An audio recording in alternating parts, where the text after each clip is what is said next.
हर social media app के पीछे एक यूज़र होता है, लेकिन स्नैपचैट पर अभय को एक ऐसी आईडी मिली जिसका ना कोई फेस था, ना कोई नाम था, पर उसकी लोकेशन उसी जगह थी जहां अभय रहता था।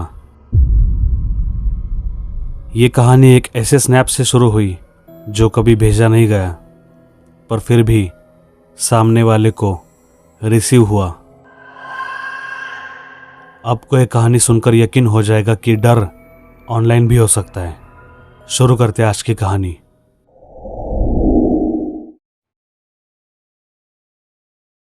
अभय एक हॉस्टल में रहता था और उसका कॉलेज हॉस्टल के साइड में ही था। उसके माता पिता गांव में रहते थे। अभय का हॉस्टल और कॉलेज शहर से थोड़ा दूर था और उसके हॉस्टल के सामने एक जंगल था। अभय और उसके दोस्त कभी सुबह सुबह उस जंगल में राउंड मारने जाते थे, पर हैरानी की बात यह थी कि उनके हॉस्टल के नज़दीक ना कोई घर था और ना कोई बिल्डिंग थी। अभय के उस हॉस्टल में दोस्त भी बन गए थे और 90% स्टूडेंट्स का ऐसा ही था। उनका कॉलेज और हॉस्टल सेम ही था। कुछ सीनियर्स थे, कुछ जूनियर्स, तो कुछ अभय की बैच के थे।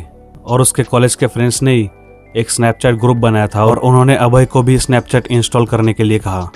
शुरुआत में तो अभय को स्नैपचैट का इतना कुछ पता ही नहीं चल रहा था कि कैसे यूज़ करते हैं इस ऐप को, लेकिन धीरे धीरे streak, emoji, filters, snap map, ये सारी चीज़ें वो सीख गया। आजकल के लड़कों को पढ़ाई की चीज़ें सीखने में टाइम लगेगा, लेकिन ऐसे ऐप्स, गेम्स वो जल्दी सीख जाते हैं। तो उसके फ्रेंड सर्कल में वो सब स्नैपचैट पे ग्रुप पे चैट करते थे। कभी कभी हंसी मजाक, कभी पढ़ाई की बातें, ऐसे उनके चैट चलते थे। पर एक रात ऐसी आई जहां अभय को भय का सामना करना पड़ा था।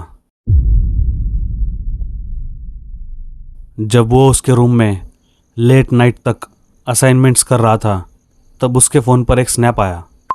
सेंडर का नाम बस 3 डॉट्स थे। नो प्रोफाइल पिक्चर, 0 स्ट्रिक और तो और म्यूचुअल फ्रेंड की लिस्ट में भी कोई दोस्त नहीं था। अभय ने शुरुआत में सोचा कि किसी ने सीक्रेट अकाउंट बनाया होगा मेरे साथ मजाक करने के लिए। तो उसने वो स्नैप ओपन किया, लेकिन वो स्नैप पूरा ब्लैंक था। दरअसल इससे अभय को कुछ लगा नहीं, लेकिन उसने सोचा कि इतनी रात में कोई ऐसा ब्लैंक स्नैप क्यों भेज सकता है। कौन हो सकता है ये? कोई प्रैंक कर रहा है क्या, या फिर कोई सच में मुझे जानता है? लेकिन इसी बीच उसके ध्यान में आया कि उसे ये असाइनमेंट्स किसी भी हालत में पूरी करनी थी, इसलिए उसने नज़रअंदाज किया और वो असाइनमेंट्स पूरी करके सो गया। दूसरे दिन जब वो सुबह उठा तो वो कल रात के स्नैप के बारे में भूल ही गया था और सीधा वो तैयार होकर कॉलेज आया। लेकिन जब वो लेक्चर अटेंड कर रहा था तभी उसे फिर उसी अकाउंट से स्नैप आया। अभय ने धीरे से देखा तो फिर से वही ब्लैक स्क्रीन वाला स्नैप। लेकिन अभय ने सोचा कि ग्रुप के सारे बंदे तो लेक्चर में ही होंगे, तो ये स्नैप अभी मुझे किसने भेजा है। फिर जब लेक्चर ख़त्म हुआ तो अभय ने उसके दोस्त कबीर को बताया कि ऐसा ऐसा मुझे स्नैप आया है, कल रात भी आया था और आज दोपहर में भी लेक्चर के टाइम आया था। लेकिन कबीर ने इस बात को मजाक में ले लिया और उसने कहा कि भाई ये कोई लड़का नहीं, पक्का कोई लड़की होगी जो तुझे पसंद करती है, लेकिन वो ऐसे बिना खुद का नाम बताए तुझसे बात करना चाह रही होगी। देख भाई, मज़े तेरे। कबीर ने तो यह मजाक में बोला था, लेकिन ये स्नैप का चक्कर यहाँ तक नहीं रुका।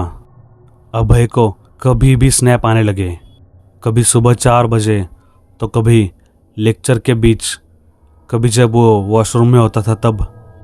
कुछ दिनों तक अभय भी यही मानता रहा कि ये कोई लड़की ही होगी और 1-2 बार उसने स्क्रीनशॉट लेने की कोशिश भी की, लेकिन हर बार वो नोटिफिकेशन आती थी कि स्क्रीनशॉट टुक और वो ऐसे चैट में ही दिखता है। तो अभय को ऐसा लगा कि कल अगर इस लड़की से मेरी मुलाकात हो गई और उसने मुझे पूछा कि तुम मेरे स्क्रीनशॉट क्यों लेते थे, तो मैं उसे क्या जवाब दूंगा। इसलिए फिर उसने ऐसा करना बंद कर दिया। लेकिन अब अभय डेस्परेट हो गया था। उसे जानना था कि कौन है ये लड़की, उसे मिलना था इस लड़की से। अभय तो अब डेस्परेट हो चुका था और उसे उसी रात फिर से उसी अकाउंट से स्नैप आया। उसने स्नैप ओपन किया तो वही ब्लैक स्क्रीन का स्नैप था। पर उसी वक्त अभय ने उस स्नैप को रिप्लाई दिया, हु आर यू, और वो मैसेज उसी वक्त सीन हो गया। पर सामने से कोई जवाब नहीं आया। उसने फिर हिंदी में भी पूछा, लेकिन फिर भी कोई जवाब नहीं आया।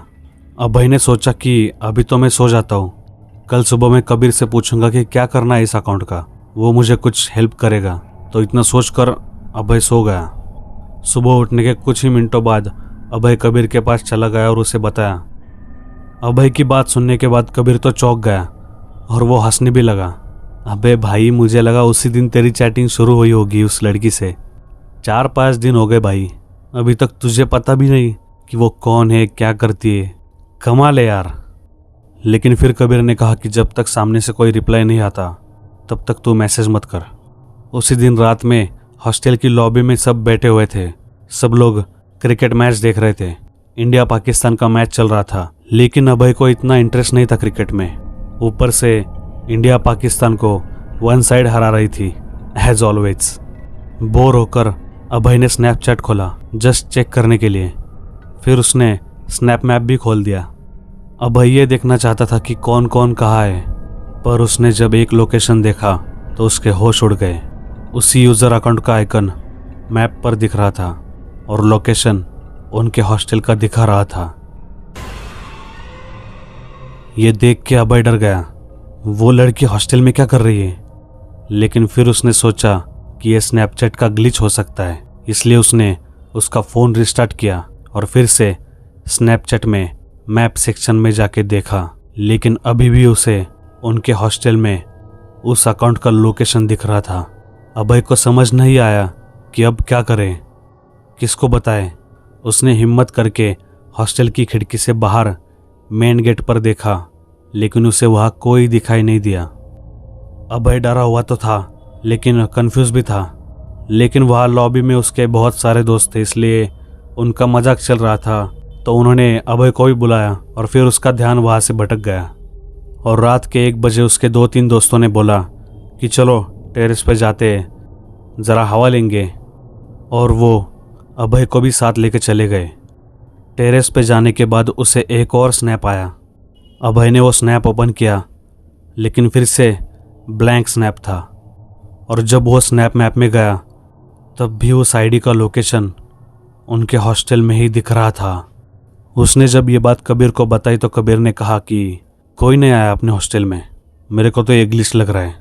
लेकिन दूसरी रात में भी सेम वो लोकेशन हॉस्टल पर दिखा रहा था। तब कबीर ने बोला, अभय, ये इस आईडी का आइकन अपने हॉस्टल पर क्यों रुका है? थोड़ा तो हिलना चाहिए ना। इस पर सॉल्यूशन क्या है, इस बारे में वो दोनों सोचने लगे।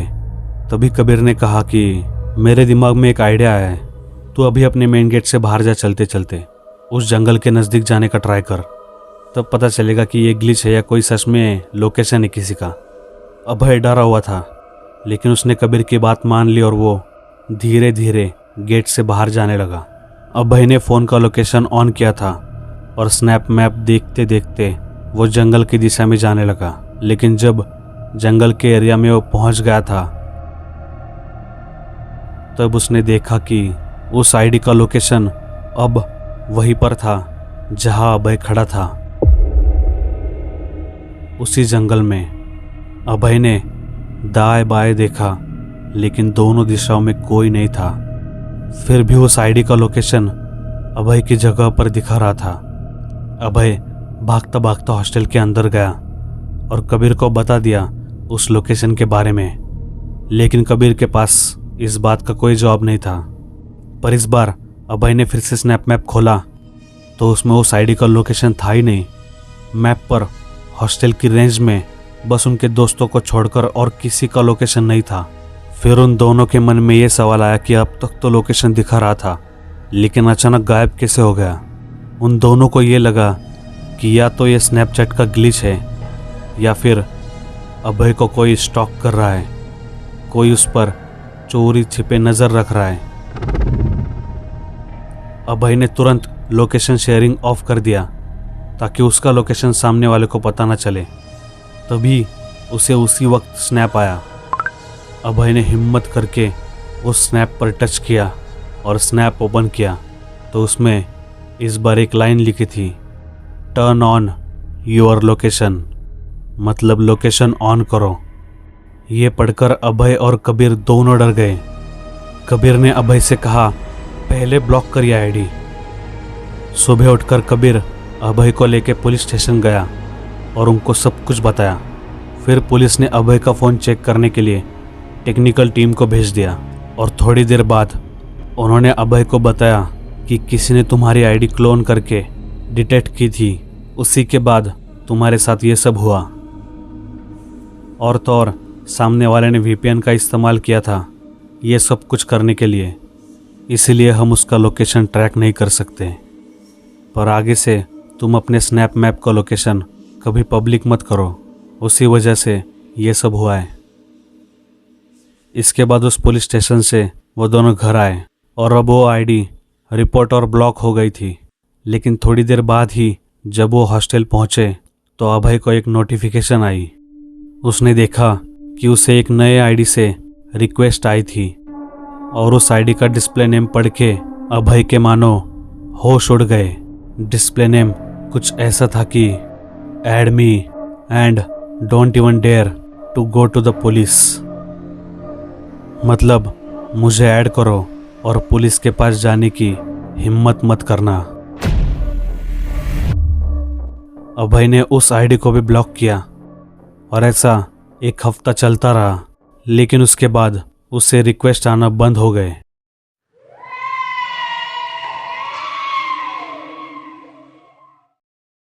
ये कहानी आपको कैसी लगी कमेंट करके ज़रूर बताना। अगर आपके साथ भी ऐसी घटनाएं घटी हो तो आप मुझे इस मेल आईडी पर मेल कर सकते हैं या फिर इंस्टाग्राम पर डीएम कर सकते हैं। शुक्रिया।